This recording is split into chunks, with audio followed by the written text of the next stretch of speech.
Welcome back to the Joystick Show. We're your three favorite friends from Hawaii here to talk about comic news, pop culture, and video games. If this is your first time, thank you for spending some time with us. I'm your co-host Drake, and that's Thomas. Hey, what up, what up?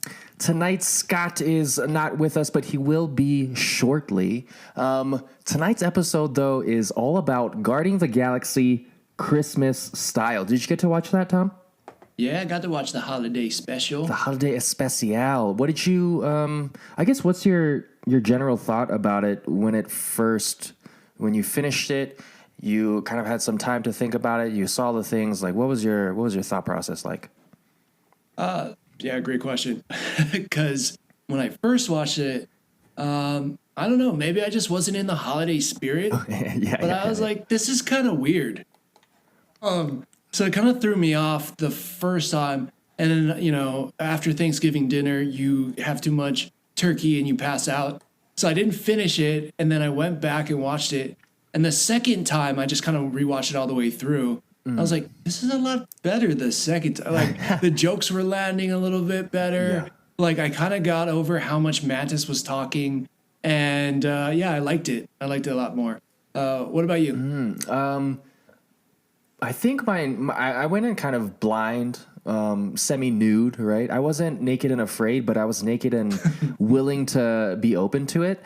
And I took everything in stride. I don't think that anything was negative in my opinion. It felt super short. Like, as I was getting into it and as it was kind of unfolding, it kind of just ended abruptly for me. So I was like, oh man, it was interesting. I kind of wanted a little bit more out of it, but I guess we'll get into the nitty gritty here in a second. Yeah, definitely. That sounds like a good thing though.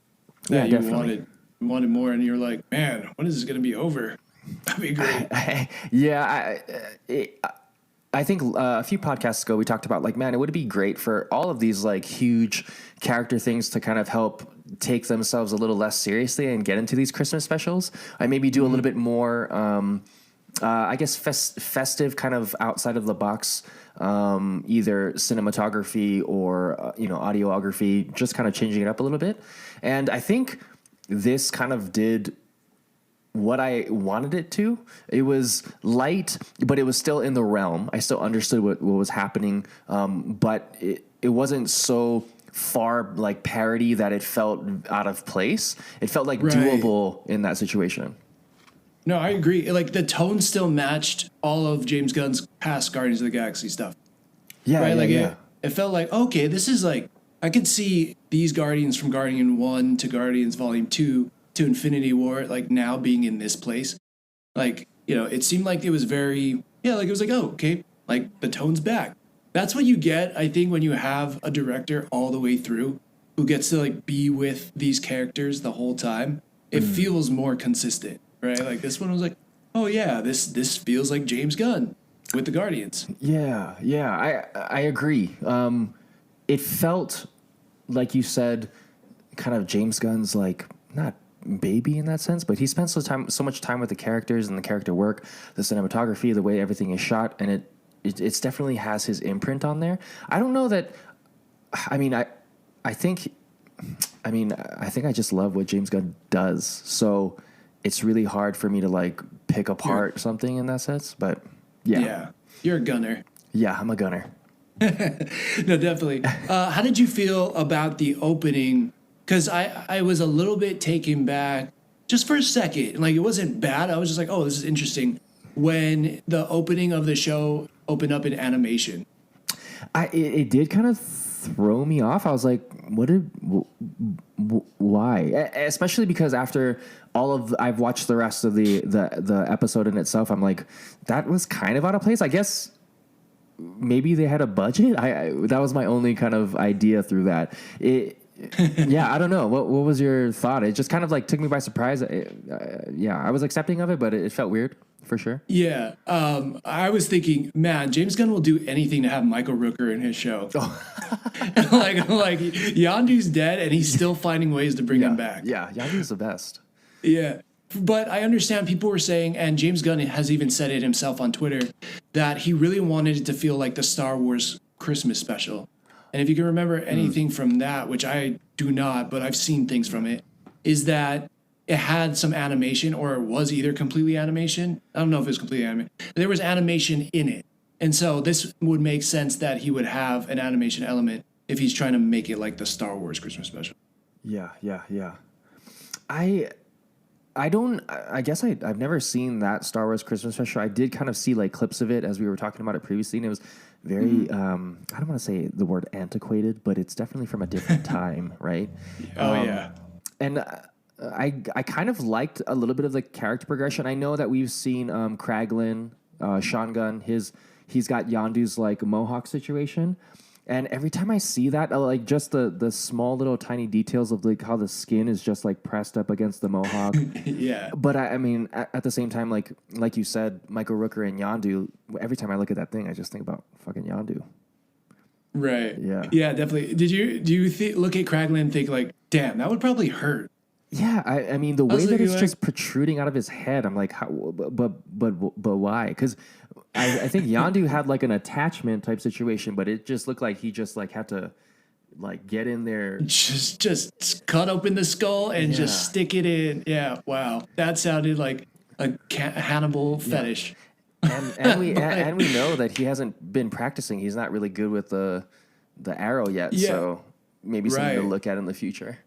No, that's cool. Yeah, it kind of gives him even more character development. I like how they've taken Kraglin from this guy who was just part of Yondu's crew, and he's kind of had his own arc, and now he's like a full-fledged guardian, and it's good. Like, I like him a part of the team. He just brings a different element and a different and I think we'll get into it more, but like it seems like Quill or like Star-Lord has become a lot more serious as stuff has gone on. Even in Thor: Love and Thunder, he was like really serious for me, and especially in a movie that was so comedic and so goofy. Yeah. I was like, wow, he's one of the more serious characters. Like even Gore had his moments where he was like terrorizing the kids. That was like a little silly. Yeah. But yeah, it's cool to see his progression. How do you feel about so let's get into it. How did you feel about the overall plot of this holiday special? I thought, so kind of just like a general idea, Star-Lord sat, his friends want to make him happy. And so they think that bringing in, getting this present for him will be the best thing. And they kind of go on this adventure. But there's so much little things that are being presented to you. And like it kind of glances over it. Like, so for example, their setting, right? They're in nowhere. And so essentially what does that mean? That they purchased it from the collector? And now you get the introduction of Cosmo the space dog? Right. I think they even say it at one point. They're like, oh, it hasn't been the same since we've bought this from the collector. So it's like, whoa, okay. The collector didn't die, especially after Thanos and everything. And that now, like, how did they get enough money to buy? That's what I'm saying. Like, the city. The underlying tones of what's taken place in cohesion with kind of like the farce that is Mantis and what is that? What is this? Drax's like adventure is so juxtaposed because they're so hilarious and working together because they've always had that rapport. But on the backdrop of like what's happening in the background, it gives a little bit more tone to why Star-Lord is a little bit more serious and like uppity. I guess maybe he feels like he has more of this like pressure to be like the Star-Lord versus, a Star-Lord, I guess. I don't know. Maybe I'm reaching a little bit there. No, I can see what you're saying. Yeah, definitely. And also, like, I guess, like, he's known a lot of loss recently, right? Like, it starts off with his mother dying, and then he meets his dad. His dad's a douche. They kill him. And then he loses the love of his life, I guess. Yeah. And that's kind of been where we've left him. So, yeah, he's known a lot of loss. There hasn't been a lot of, like, wins for the Guardians in a while. Like, even when he sees Gamora at the end of Endgame, she, like, I think knees him in the balls and then just runs away. So that was a bummer. It's definitely a bummer. The way that they kind of brought in the Yondu, how he treated Christmas and what Kraglin and Peter thought about Christmas at the time, like in that 2D animated type situation. I thought that was interesting. The fact that they didn't just go straight to live action, like playback. How did you feel about that tiny tidbit of animated situation? No, I thought it was great. And it kind of set the precedence for like, because Peter got abducted when he was really young, maybe like 8 years old. What does he know about Christmas? And it was something he still carried with him and tried to bring to Yondu and I guess brought to the rest of the Ravagers. So I was like, that's cool. And then the fact that it influenced so many people to the point where, there was basically a telephone wire of stories about Christmas leading to the song.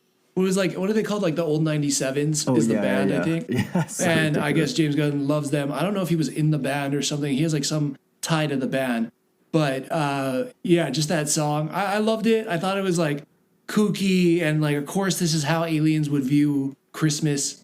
Like Santa comes in and steals things and then puts dung in your socks. And, the elves want to uprise against him because he's an oppressor and stab him in the eyes. You're like, whoa. And the story just gets progressively crazier, which is, it seems like, two things with James Gunn. He's always really good with music. And the second thing is things get progressively crazier. And that song like perfectly encapsulates both. Yeah. I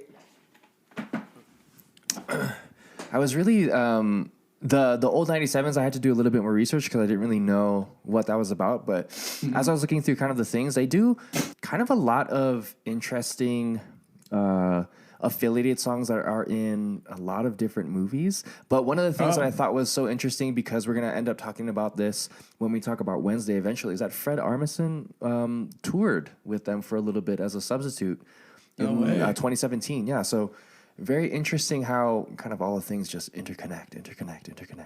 Yeah, that's a cool fact. I did not know that. And anything Fred Armisen, like I'm on board. So.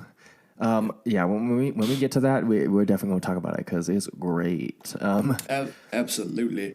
But so overall plot, I think it was kind of interesting. Like, it was nice to see Drax get a little bit more shine and Mantis. Yeah. Again, it kind of threw me off because you realize like how weird she is, and it's kind of like, it's cute in a way, but it's also like I don't know, like almost cringy. A little cringy. Let's just say that. Yeah. But some of her dialogue for me was a little cringy throughout it, but just her and Drax bouncing off of each other, the like super literal person and the kind of like ditzy. I don't know. She's not dumb, she's intelligent, but it's like she's kind of ditzy in the way she goes about things and has like these almost childlike intonations. And when they get to the Chinese theater, right, they land, they're like, I wonder where Kevin Bacon is. Like, do you think he rules the world, or do you think he just rules the city? No, he rules the world, the kind of thing. It's like, oh my god. But they land in the Chinese theater, and people have gone on and on about this on the internet, but that in Iron Man 3 is where Happy Jon Favreau gets blown up and almost dies. So there's that tie in there, but also it's right across the street for people who don't live in LA. It's right across the street from the El Cap Theater, where I go and usually watch a lot of like the new Marvel premieres too. So it's not only just like Hollywood and they have all the like Hollywood Walk of Fame with all the stars on the sidewalk, but there's also a really cool theater next to it, and they have obviously big premieres there and yada, yada, yada. But so it's kind of cool to see that.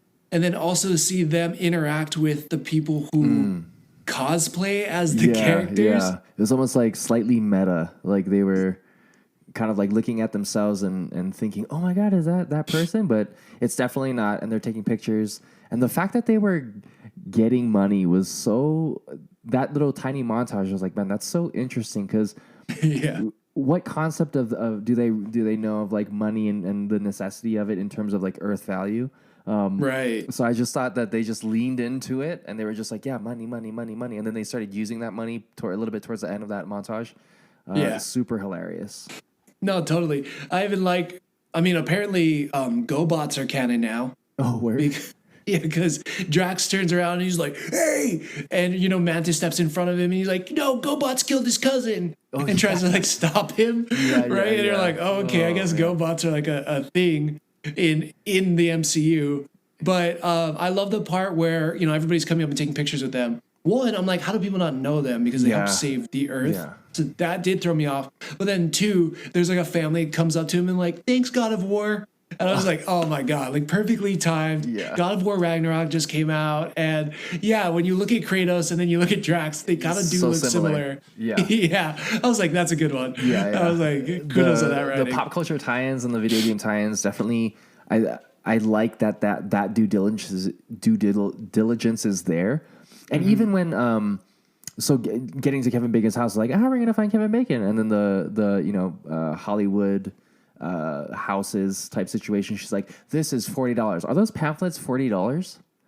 Right? Dude, I've asked for one of those. I've never wanted one. Like I don't necessarily like if somebody was like, hey, I got a ticket for this and you want to come along, I might do it. But I'm not gonna go out of my way to buy those pamphlets to then buy a tour to go see a celebrity's house. I know. You know what I mean? Like so ridiculous. And they end up they kind of glance over it because they're like, oh, I don't have $40 anymore because we used it on the drinking situation. Yes, which Flula was. Yeah, was it he was in Flula there. Yeah, Flula. Yeah. He was the bartender. I was like, so man, hilarious. You want to be friends with James Gunn because he will put you in everything you do moving forward. I know. Like that. Yeah. He seems so cool. I want to be his friend. I know. Let's try to get him on the pod. Maybe one day. 100%. Do you think they used Kevin Bacon's Real House? I don't think so. Maybe they used James Gunn's like second or third house. I don't know. They could have used anybody's house. They could have just rented it using Selling Sunset. I don't know. But yeah. But the bar scene was funny, seeing them drink, even when Drax takes the shot and those guys are obviously hitting on him and he's like, that's for pathetic people, which is a callback to Guardians of the Galaxy 1 when Peter says, like, I just want somebody who will dance with me or something like that. And Drax tells him, why? Dancing's for pathetic people. Yeah. So he's like, wow, they're bringing things back. But also, like, when Mantis takes a sip, like their first sip of the shot, she's like tonguing it, like lapping it, kind of like a cat, but really fast. It was just so ridiculous. I'm like, why is that how she tastes things? I don't know. But it was just funny. And then she like spits like steam out of her mouth. Yeah. Some of it was very, very farcical. And I guess to bring them down to, I guess, quote unquote Earth a little bit, right? Because they are like these bigger than life characters. When they end up getting to Kevin Bacon's house and Mantis was like, what if you throw me over? And then Drax just throws her over. She's like, I wasn't ready. Like that kind of stuff. And then Drax just like hops over. Like these are beings that can do things that other people can't do. And I think those small little cartoonish type things help bring them back down to more of a, I guess, a humanized character, if that makes sense. Yeah. In a weird way, like them doing those superhuman acts, but in the way they're doing it, it's like, oh, it's relatable. Yeah. You're like, well, how obviously you wouldn't just throw somebody over a fence, but when Drax describes it, you're like, yeah, that kind of does make sense in Drax logic. Yeah. Like, why would he not? He's literal, so it's what he do. What would be freaking hilarious is Guardians of the Galaxy does an escape room. Oh my God, I would love that. That'd be so hilarious. That'd be super hilarious. Just because with all of their like all of their little quirks and they're like trying to figure it out, but then like they can't just break out of it and they have to like work together and like use their brain. Like that'd be super hilarious. Yeah. Or yes, 100%. I'm thinking like, because they end right with like, oh, we're gonna do another holiday special, which we'll get into later. But like, what if it was like a Christmas themed escape room? Oh yeah. Where it was like an alien that traps them. I can't think. I have like an alien from like Battle World or something. No, not Battle World. There's an alien I'm thinking of, and I can't think of his name right now, who hosts like a battle planet. And I'm not thinking about the one from Thor Ragnarok. That's not the one I was talking about. Different. Exactly. But he like posed it in a way that was like a superhero themed escape room, and then that was the episode. I would 100% be on board with that. Yeah, somebody write that, please. Let's go. Listen to this and then write it. James Gunn, if you have extra time between Guardians of the Galaxy 3 and running all of the DCU and everything else. Like, get on that. Use this. How did you feel about the police showing Kevin Bacon running towards the police showing up, and then how Mantis and Drax handled that situation? I thought they were doing it in a very playful way, but I think as like a part of like a human being, like how scary would that be, right? Just getting flipped. Bullets just bouncing off. Like there was an air of like fear, like true fear. But in order to play it off, they had to like think that it was funny, I guess.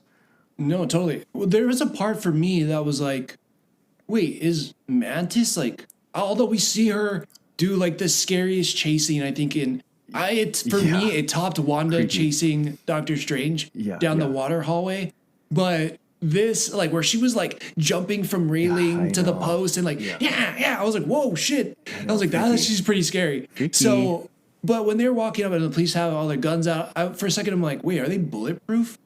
And then you find out Drax is bulletproof and he's laughing like tickled. I'm gonna piss my pants. That part actually did make me like laugh out loud. But after that, like seeing how capable Mantis is. I was like, dude, whoever steps up to Drax is messed up. Like they're gonna get jacked. Yeah. And sure enough, he like flips the car. That's why they just sit in the car. I was like, I would have done the same thing. Like, you know, if there was a dash cam, you saw I did my job. I rode up to them. Like, what is he gonna do? They're superheroes, and I am a normal police officer. I am not gonna do any more than what you just saw. It was interesting when Drax flipped the car and then Mantis is like, "Oh, are you guys okay?" And the two police officers are kind of just taken aback. And Mantis was like, "Here, I really want you guys to essentially be okay. So here's my candy cane man." And then she talks about, "Oh, does this look like a man to you?" And he's like, "No, not really. It's just a candy cane." And kind of it brings that kind of story together. That to me was a little bit corny, but I think in the idea of like Mantis, like she doesn't know, and she's an empath, so she's just trying to feel the situation out in both physical and I guess mental type spaces, and so she's trying to read the room at the same time, but then it's just not kind of working. So that made sense in that type of situation, but even more so when and I'm moving forward a little bit, when Drax and Mantis are on the ship flying back to nowhere with Kevin Bacon, and Kevin Bacon, Mantis used some empath situation to get Kevin Bacon to go, and then Kevin Bacon talks about being an actor, and then Mantis and Drax were like, "Oh, being an actor, that's disgusting." Like, just like a little bit more meta situation where literally they are actors, right, acting in the situation and blah blah blah blah. But how did that hit for you? No, I think you said it best. Like some of that stuff, it was just a little corny. The only line that I can think of that really worked, where it was meta in that sense, was at the end when Nebula goes, "I guess not all actors are pieces of shit." Yeah. Like that was like the only one where I was like, nice. But everything else did feel a little like, I don't know, it just didn't land. Like it didn't work as well as I would hope some of the jokes would work. Yeah. Especially because I love all the Guardians of the Galaxy. I love, like, even when Peter Quill plays dumb he's not playing dumb, but he's just kind of being himself in Infinity War, where he captures Spider-Man and he has the gun to his head and stuff. That whole dialogue, he's like, "Who am I supposed to say, Jesus?" Like, all that stuff really worked. I wanted some of these lines to work like that, and it just didn't for me. Yeah. And it was like, it felt like they were trying to force jokes rather than just letting them be there. Be natural, It did seem that the writing at certain points of time was very interesting. I did think about this, though. I will say, sorry. One thing I did think about was like, okay, they know that kids are going to watch this. Oh, yeah. So I did think like, okay, maybe this wasn't for me. Maybe there's young kids who are going to watch it with their parents and think this is so hilarious. You know, be like, "Oh, actors are disgusting." You know, I could see like young kids laughing at that. I guess to that idea, the the writing in its sense kind of leans in that way. I think what they did nail it on is like the blocking and the set design. When Peter walks into that situation and then it turns on and you see all of these lights and all this effort that all these people put into just him, and it really embodied the idea of like the quote unquote Christmas spirit, right? And then it was front layer, and then it was a secondary layer, and then everybody came out and they were all dressed in Christmas attire. Drax with his laser kitty eyes, Christmas sweater, ugly sweater, and everybody having like hats, and they really embraced it regardless of their understanding of it. Again, back to the idea of like what that togetherness is all about. And I think they really, really, really nailed it in terms of how do you show care on a level that goes beyond gift giving and goes right into making somebody feel special, making people feel special because of the occasion in that sense. Yeah, even if you need to kidnap somebody to do it. I know. Kevin Bacon, nonetheless, too. Right. No, you're right. The staging and the set, everything was like super beautiful, really cool, and like really imaginative. We went to so many different places, whether you're right, like Nowhere, LA, where else did we go? Oh, even in the spaceship. Oh, yeah. Like, after they kidnap Kevin Bacon, right, and they find out he's an actor. How did you feel about, before I move on, how did you feel about Kevin Bacon doing the British accent, I want to say? And then he was like, he threw in a Batman joke. Yeah, I don't know if Kevin Bacon was told to like be more Kevin Bacon-y. Yeah. Like play it off as if like you don't know, like you're out of the loop, because we do know Kevin Bacon to be a really great actor. Also, Kevin Bacon should start his own pork company and call it Kevin's Bacon. He'd make a lot of money. But yeah, for sure. It did kind of seem like the direction was be a little bit more over the top, be a little bit more not nonchalant, but unaware in that sense. So like his accent was something to be desired, and I guess rightfully so. That's what they wanted it, and then kind of like how he portrayed himself too was interesting. I think they wanted to lean into that actor situation and kind of make it an other. But I don't know. What was your thoughts on it? No, yeah, I think you hit the nail on the head though. But it was funny. I kind of liked the campy Cockney British accent a little bit, but also as soon as he was like, oh, they're like, be a superhero, he's like, okay, I'm Batman. I was like, wow, James Gunn really threw in a Batman joke. I know. In his Marvel movie, or special presentation. I'm like, man, what a company man through and through. Like, way to represent both. That's instantly where my mind went. It's like I have too much insider knowledge, rather than just enjoying it. But it was fine. It was, and the other thing I was going to say to that was, even when they got all the Christmas supplies and put it in the Bowie, the new ship, I was like, that's cool. Like that set too was really imaginative. Oh, like we've seen 3 different ships now with the Guardians of the Galaxy, and this one is just as badass and cool, and it looked good. So I'm excited to see the Bowie for Volume 3. Did you like Kraglin's Oscar moment, his little monologue, where he was talking to Kevin Bacon about what Christmas meant to Peter and how it inspired Quill's heroism and all those other things? I thought that was a very interesting pause in the narration, the cinematography, where it kind of really focuses on this one singular moment where Kraglin as an individual is kind of describing the idea of what it means to Peter, to Kevin Bacon, in order to get Kevin Bacon to understand what it means overall and what his participation will do for the greater of the people who are not only not of Earth, not only kind of lacking an understanding of Christmas, but helping push that through. I thought I was trying to imagine, like, could this work without that scene? And I think it could, but I don't know that it would have as much impact as it did without it. Yeah, no, I thought it was great. I mean, Sean Gunn, I think that's his name. Yeah. Like, I think he's actually really developed as an actor for me, because Christine would play the Gilmore Girls, right? And he's whatever the weird guy in town's name is. Like he was used to, like, I used to seeing him as like these character actors, but having him get the emotional beat in this story, to get Kevin Bacon to like realize what they went through and what Christmas means or will mean to Peter was great. I thought he delivered it awesome. That was actually one of my favorite parts, I want to say, in a weird way. No, yeah. Like that they gave him this, like he even more so now feels like part of the team. Yeah. He's kind of like that Yondu, I guess, replacement in that sense, but still a strong part of like that crew moving forward. I mean, because as a Ravager, he was the one that kind of had the most relatable things. Like obviously, like Taserface was a little bit over the top. Yondu was like the leader, but he was the most grounded. Taserface. Yeah. Definitely. Yeah, he was the most grounded.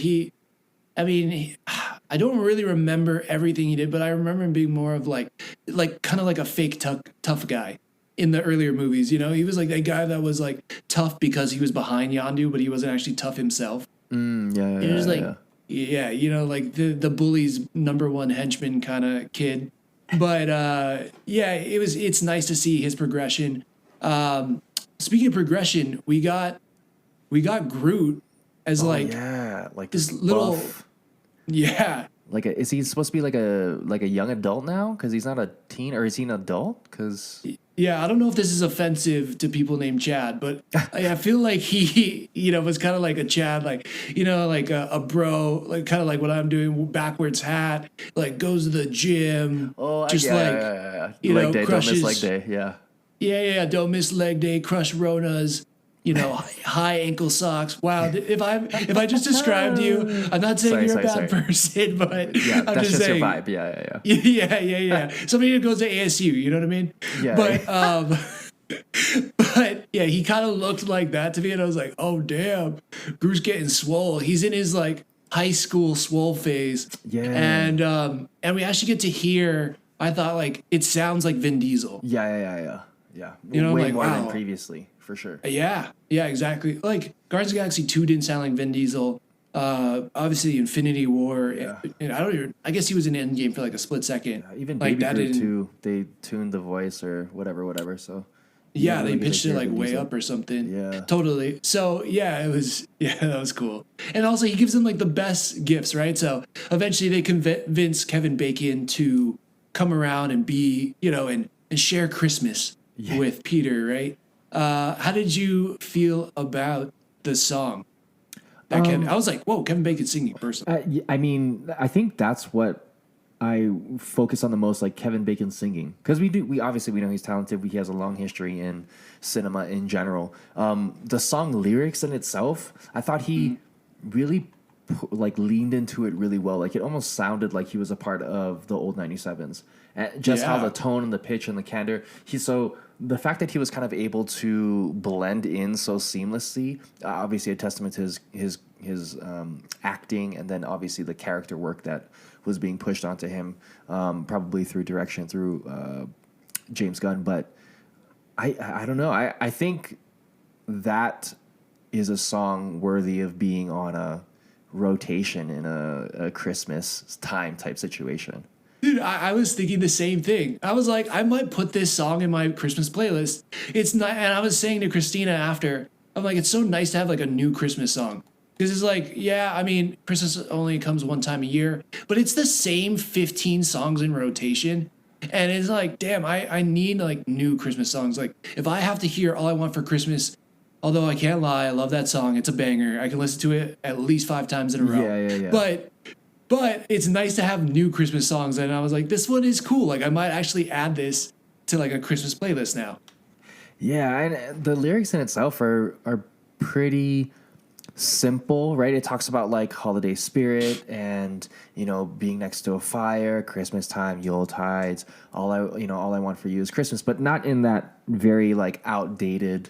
I shouldn't say outdated. The very traditional way that we continuously hear it, right? Where it's taken kind of that journey to space and then it's come back down, right? It becomes a quote unquote guardian of that Christmas spirit with these lyrics, with the song in itself. Yeah, that's a deep take. I didn't think about it that way, but yeah, for sure.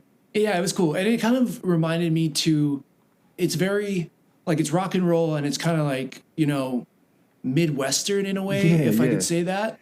So, and that's perfect because that's where Peter's from. That's where Star-Lord originated from. So it's kind of cool. It was like this, it was like bringing Earth and Christmas literally to Peter and the rest of them so they could experience it. I thought it was great. No, I agree. I think if you don't have it on your Christmas rotation, put it on, feel the feels, and then you get a quick reminder that it's freaking Kevin Bacon's. So figure it out, boys. No doubt. So then we get the Christmas presents, right? Yeah. And everybody, everybody's giving gifts and stuff. The ones that stick out to me were Groot giving everybody little miniatures of themselves throughout the story. I was like, wow, way to like another amazing kind of writing tool. Like the present is a recap of everything that's happened in the holiday special. Yeah. And he's like, Groot was giving them individual scenes. I was like, that's so smart. And then the other thing was Nebula drops the box in front of Rocket. Right? He's like, what is this? And opens it up. And it's like, boom, Bucky's arm. I know. He's like, boom, you looking for this? Sorry, I had to throw that in there. But it was like, so really interesting. I instantly I had to take a pause though and was like, wait, what? Where? How? I mean, maybe it's an old version, right? Because he got that new, White Panther Wakanda one, right? Or White Wolf. That looked to me like the one he was wearing in Falcon and Winter Soldier. Didn't it? Was it bluish? Do I remember that correctly? It's like black and gold. So like it's all black and in between the seams is gold. Oh, maybe it was doing that black dress, blue dress type situation for me. Maybe. That literally came up with me and Christina recently because I got this blue jacket. Yeah, that's right, Christina, blue. But she's like, "Oh, your black jacket." I was like, "It's not black." So it's funny that white and black, white, gold, black, blue whole thing came up again. I'm like, I'm never gonna get away from this. Oh, hilarious. It's 2010 all over again, whenever that happened. I don't know. The color spectrum is deeper than a lot of other spectrums, it seems like. I guess so. How did you, when you talked about callbacks, Mantis giving Drax an inflatable elf, the one he lost that he took from Kevin's garden? That's right. That was good too. A little. Do you remember Cosmo? Cosmo gave Kraglin a dead alien rodent. Do you remember what the rodent looked like? Yeah. It was the same rodent. At least to me, it looked like the same rodent from Guardians of the Galaxy 1. Oh, so that hops around, kind of like, so Star-Lord breaks in right before he's going to take the Power Stone, and he's like dancing to that song, and he's like doing his moonwalk, and he's, in the cave kind of thing, and there's like those little rat things, and he's like using that rat thing like a mic. That's what it looked like to me, that Cosmo dropped in front of Kraglin. Yes. I was like, damn, James Gunn, you're a master of just bringing things back. Well, even more, where we had, I think it was number 2, right, where we finally get to meet Mantis, and then like Peter's like, oh my god, my dad's ego, blah blah blah, and they go through the whole story plot of like Ego is planting his like seed in different places, and who can kind of hold the power and blah blah blah, and then we kind of get this revelation at the end where the greatest gift, right, that Peter could ever get, and Mantis reveals herself to Peter that she is a daughter of Ego, thus being a sister of Peter. Was that a huge surprise to you?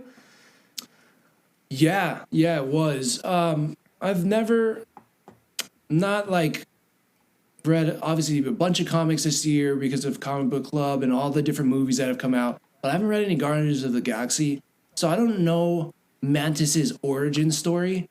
So that for me it was a surprise, and it was nice. It was nice to have a surprise. I mean, a lot of things this year kind of like I kind of knew they were coming because we've read, the source material. Yeah. So this one was like, oh, really? I was like, that was interesting. And also like it was kind of cool to see him embrace her as like a sister. Yeah.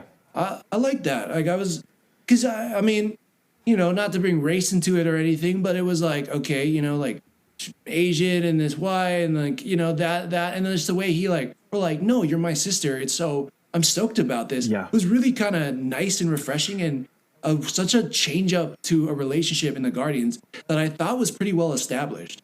Yeah, I definitely thought Okay, so how can you really do this in a way that's, I guess, going to be pleasant for forever and always in that sense? And what they really did really well is that in terms of the idea of like Christmas spirit, like family coming together, and family in itself are to a degree, right, are the people that you choose, the people who have been around, the people who are consistent, the people who care enough about you to steal Kevin Bacon and take him to space, right? Right. And regardless of the blood or whatever, like what they've been through together kind of portrays the idea that the idea of family goes deeper than, just that blood liquid situation. And what a better way to have like almost like interspecies, because it makes sense, right? They're in the galaxy. We've seen it in things like Futurama. We've seen it in things like the Orville, where interspecies, that shit doesn't really matter, right? You only really see within those species that there's like quote unquote prejudices within their own species. But when it comes to interspecies situations, we're trying to explore the galaxy. We're trying to be guardians of it. And how can we really be stewards of it if we're unwilling to kind of accept these things, which I think is a very, I shouldn't say sneaky, but a very great message that's hidden behind a lot of, I guess, the comic book material. Yeah, for sure. Yeah, so that's an interesting point. I mean, I never really thought about it that way. But also, like, they didn't really have like this big tie-in with each other, I feel like, in the movies. They had little things, but I always felt like Drax and Mantis were kind of the most symbiotic. And so, man, my nose is all stuffy right now. But that was cool. It just like flipped that relationship in a different direction. I wouldn't say on its head, but it just kind of like steered it in a different direction. And now when you go back and watch some of these old movies, the Guardians of the Galaxy 2 or Infinity or whatever, it's like his sister was by his side doing all this stuff. That was like really, I don't know, it's interesting now. It's like beautiful and touching, right? Like when we think about what she did when she was under Ego's kind of pressure, she still tried to save them, help them, put Ego to sleep, like risked her life in that sense against like a strong ass entity. Because she knew it was right, but maybe you can, make the stretch that maybe she felt a connection because she knows that that's his son. She knows that she was also, Ego's quote unquote child in that sense. So interesting that it comes out now during Christmas. I mean, because you can make the argument she held on to that the entire time and it wasn't really talked about or she didn't discuss it when she's an empath. Right. So her whole thing's about feeling and she chose to hold this feeling in until this particular moment. That's a very interesting thing to think about, I think. Yeah. Yeah. Man, glad I'm not high for this. That would blow my mind. But I think to that point, even though a lot of it was about Mantis and Drax, in the closing element, right, the post-credit scene and what it gives us at the end, I think it really pulls into like who's really the bread and butter, who's going to sell all the plush toys. It's Groot and Rocket. Yeah, I think so. I mean, they have been for a while. I'm excited to see what they do with Rocket in Guardians 3. Yeah, like I was in a way I was a little bit bummed that there wasn't more Rocket in this holiday special, but I know we're going to get that in Guardians 3. And he was one of the only Guardians that were around during the snap. So it's like, I know we got him there. It's just like, I love Rocket so much. I could see him in everything. Definitely. But yeah, it was, I think what we got out of him was pretty great. Even just the conversation between him and Cosmo was really great. So I don't know, but yeah, it was nice that Drax and Mantis got to have their shine, because I don't know if this was, a full-fledged movie. I don't know if you give them as much spotlight as you do, because people, they may like, they kind of fill these necessary voids in the team, but I don't know if you necessarily go to the movie to see them. Like, I do go to the movie to see Star-Lord and his arc, a little bit of Gamora. For me, it's Rocket. And just like, now we've seen, or we will see Groot like fully age from a little sapling tree stump of his dad to like, now high school Groot. to then eventually, I mean, maybe this guy's at college. I don't know. He's like getting his GTL on. I mean, he's but like thick. Yeah, he's a swole boy. So then maybe by Guardians 3, we'll see like full grown Groot. And yeah, it's like while we're growing up, we grew up with Groot too. So for me, like, I feel like there's going to be this weird connection or natural connection to Groot with me. No. For me, I guess. Yeah, I definitely can see that. Interesting too, because when we think about Marvel as a whole, and an argument could be made of what it does so well is allow us to journey with it and grow with it. Iron Man into where we are, Ironheart now. All of it makes sense. All of it is understandable. All of it is accepting. Same idea with Groot as well. From we establish Groot, we like his character because it's so interesting, and he's so like I guess esoteric in the sense of like, oh man, he's so mysterious. All he says is I am Groot. And then he becomes and then he sacrifices himself, becomes a sapling, grows. You see him be a teen, etc., etc. We see the same things with all of our other beloved characters, right? Where we're transitioning into phase 5, 6, 7? Yeah, phase 5. Phase 5. This was literally the end of phase 4. So we're transitioning through all these phases, and what it does so great is that it does the thing, we accept the thing, we're moving on from the thing, but it doesn't make us think, oh man, what about all those things that we used to do? It does a great job at moving us forward together because we've grown with it. We understand it. It's not just like a stamp, right? So for example, you could make the argument that all of the Batman iterations are stamps, that we were able to find them beloved and like them a lot, but at the same point in time, they come up with a new one that's completely different. So with this, we go from Iron Man all the way to where we are now, and again, like I said, all of it makes sense. All of it feels very natural. There's no like questions really that make you think like, why did we do this? Like we've grown together, just like how we've been friends for an extremely long period of time. Like that's kind of what it feels like. Yeah, definitely. And a part of that, like we've seen a lot of them make mistakes too, right? I mean, like nobody will ever. Peter's gonna have to do something, or like Star-Lord's gonna have to really do something to make us forget about him basically ruining Infinity War and like punching Thanos in the face, and then that which wakes up Thanos from Mantis's grip, right? And so, like, I think Guardians of the Galaxy 3 is going to be redemption for Peter. Yeah. Like, I don't know if he ends up dying, but I think there has to be some sacrifice where he says, it's all on me.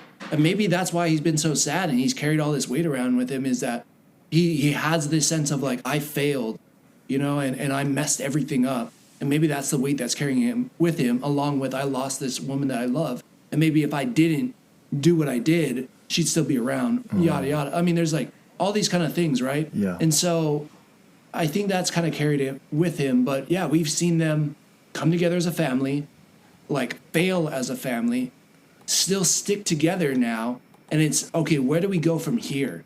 Now, how do we heal the things that were broken when we were lost? So I think that's kind of where Volume 3 will go. And I'm excited for it. I mean, this definitely got me more hyped to see them again and just see them as a unit traveling around, getting on adventures. It's kind of sad that this is the last one, but maybe they'll carry on in some way. I don't know, with a different director. I don't know. I just hope not all the characters go. But yeah. There's this rumor going around that Rocket's gonna die, and I can't handle that. A bummer. Yeah, I can't do it. Yeah, I can't. Yeah, I definitely, even with Gamora being gone, it kind of definitely changes the dynamic because Peter doesn't really have that love interest, so to balance him out. And he essentially almost is the caretaker of all these other individuals, like Nebula, who's emotionally estranged, who Mantis, she's cut off. Yeah, she's cut off. Mantis is like overtly emotional. Drax is kind of like so dry that he needs a lot of extra. Yeah, and he's just literal man. Yeah, and then Rocket is, at one point in time was a science project. So Gamora, you could make the argument, was the only other person that Quill could kind of, I guess, lean on in that sense. Relate to at that level, maybe. Yeah, so I like the idea of redemption for the last, or for the next Guardians of the Galaxy. I would love to see kind of a little bit more character growth, because I think there's been the most relatable character growth in Guardians of the Galaxy for me. Oh, wow. Yeah. That's cool. So Yeah, man. looking forward to see more of that. Yeah. Yeah. They, in a weird way, well, I don't know. There's like weird parts of Spider-Man too that I kind of relate to, but also like, yeah, they kind of feel the most human in some ways Yeah. because they're not super geniuses. I mean, Rocket is, but like the rest of them are not super geniuses. They just happen to have abilities and they're just trying to do the best they can when you start off with them. Yeah, they work together. They rely on each other. They trust each other. Like they squabble like a family. And I mean, you could make the argument the Avengers do that, but like on the level into which feels more human, where you're not, it's just like not a bunch of metahumans or mutants, all this stuff. Like, Right. yeah, I think the aspect of like the human element is more deep in Guardians of the Galaxy for me personally. Yeah. Yeah. No doubt. And I would probably credit that majority of that to James Gunn. Yeah, agree. Yeah. So, right on. Well, yeah, I think the last bit of it is the post-credit scene, which is Groot getting. It's like I think Cosmo and Rocket is putting a bunch of tinsel and decorations on Groot, right? Yeah, and Groot being Groot. Yeah, he just drops it. He's like, I can't do this anymore. I'm Groot. I'm like, ugh, okay. Yeah, and then Rocket goes, oh, I guess we have to do this again. Do you think there's a chance of them actually doing another holiday special in a couple of years? Knowing what we know about James Gunn and now his responsibilities. I want to say yes because I don't think that James would allow that to be out there without following through. When is the next Guardians of the Galaxy supposed to come out? Do we know the That's a timeline? good question. Because if it's around we do. Christmas I don't know off the top of my head though. Okay. Yeah. I don't think it's supposed to be around Christmas. Is it 2024? Yeah. It's coming out whether it's next year or 2025. Yeah. I think if it's around that time, then Volume 3 is supposed to be May 5th, 2023. So that's nowhere near a Christmas situation. Mm-hmm. But I think depending on how James does do, I would assume, I guess I don't know the details of his contract with DC because will he be allowed to do these things? Or is DC going to try to like keep him segregated? That is a good question. I am running out of juice on my computer. Uh-oh. So let's finish with a couple more thoughts. Yeah. Just kind of on overall. Yeah. And I will better prepare next time. No worries. Technology is crazy. But yeah. So I don't know. I know he's gonna. I mean, how can you not run a studio and not have a ton of responsibility? I mean, like if he's got half of what Kevin Feige has to deal with, oh my God, is that juggling a lot of plates at the same time? Yeah. You know, but yeah, I know that he loves the Guardians of the Galaxy. He loves the actors that portray them. Thank you so much. Thank you to tech support, Christina. And you know, I think if he has the opportunity and time, and the financial side of it is right, I could see him coming back. And I do agree with you. He wouldn't throw it out there if they couldn't fulfill that. Yeah. I hope we get another one. It would be nice to kind of see, because this is the end cap, right, of Phase 4. Mm-hmm. Would be very beautiful to see it again. Maybe end cap, or Phase 5. Oh, Yeah. Get a little bit more closure. See how that cyclical callback would be. Definitely, yeah. I think Phase 5 is going to end with the Thunderbolts, but you know, I'm just curious now to obviously see how it concludes. I don't think every Guardian is going to make it in Volume 3. I don't know who's going to pass away. You know, if I had to guess, it sounds like the rumor again is that Rocket is not going to make it. But yeah, I'm curious to see for the ones that do make it, who continues on. Yeah. Because I don't think Dave Bautista wants to do Drax anymore, from what I understand. Yeah. So I would assume he's gone. But Rocket you could do forever. Yeah. Like it's just as long as Bradley Cooper wants to get in the recording studio, like you have Rocket. So yeah, it's just who knows how the actors' lives are going to shake up and what direction the characters are going to go next year. Yeah. We'll see how it goes. I know we have a lot more finite character build or character baton passing, like Iron Man, Ironheart, Thor, different Thor, right? Lady Thor. Lady Thor. Yeah. Sorry, Mighty Thor. Mighty Thor. You get all these baton passing. I don't know that the Guardians of the Galaxy have like a junior squad that they can just hand it off to. So to your point, it really will be interesting who's going to make it through. Are they going to do like an old man Peter Quill type situation or that kind of stuff moving forward? Because how beloved the series is and how different it is from a lot of the other Marvel content that we've been getting. Totally. I mean, and especially with the multiverse and Secret Wars, he can always come back. He could take, what's his name? Why am I blanking on what Star-Lord's name is? Peter Quill? Chris Pratt. Oh, Chris Pratt, yeah. Yeah, I mean, he can always take a few years off and they could say, hey, here is, a vault full of money, and will you come back and do a 5-minute cameo? And he could be like, yeah, sure. Yeah. I'll do that.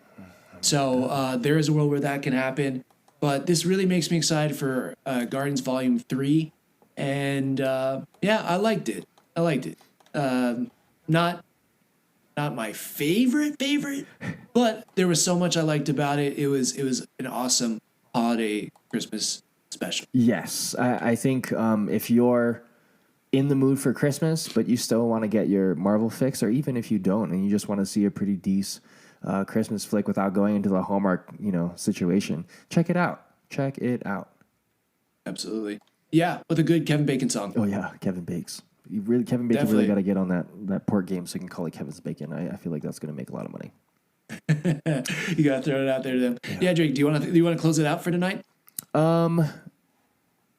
Yes. Thank you so much for all of your support for the Joystick Show, for myself, for Scott, for Thomas as well. If you like what you're hearing, we are on all the are we on all the platforms? We're on everywhere you can stream podcasts. The Joystick, SCHTICK show, and you can reach us at Twitter and Instagram. What are those again, Tom? Yeah, the Joystick Show. There you go. The same as what I said from before. So find us, follow us, like, subscribe, and thank you so much for being a part of our lives. It really helps us out, and it makes us have a little bit more purpose. So to that, Tom, do you have any final palabras? Or I get that. No, palabras is a question, huh? Yeah, I couldn't preguntas this question. Palabras. But no, nothing on my end. Drake said it all. And everybody, thanks for sticking it with us. Peace.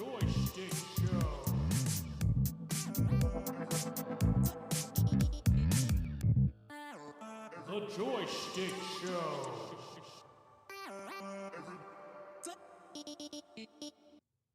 If you like what you hear, please like, follow, and subscribe. Just how we like chatting with our friends, please share this with yours. Feel free to join the squad and follow us on Twitch, Apple Podcasts, Google Podcasts, Spotify, and YouTube at JOYSCHTICKSHOW, Joystick Show. Or if you feel like submitting topics or asking questions to be discussed on further episodes, you can email us at joystick.show@gmail.com. Peace out and make it a great rest of your week.